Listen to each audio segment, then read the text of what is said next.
সকল যুগে ক্রোধ, লোভ, কামের মতন কুচিন্তা সর্বদা আপনাকে ঘিরে রাখে।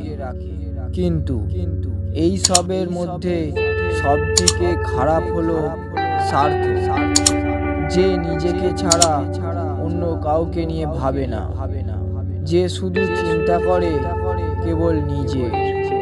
সেই জন্য সঙ্গর জন্য স্বার্থ ত্যাগ করার মনোভাব গড়ে তুলুন, কিন্তু কখনো স্বার্থের জন্য সঙ্গ ত্যাগ করবেন না, কারণ এই সঙ্গই কেবল আপনাকে স্বার্থের পাশ থেকে মুক্ত করতে পারে।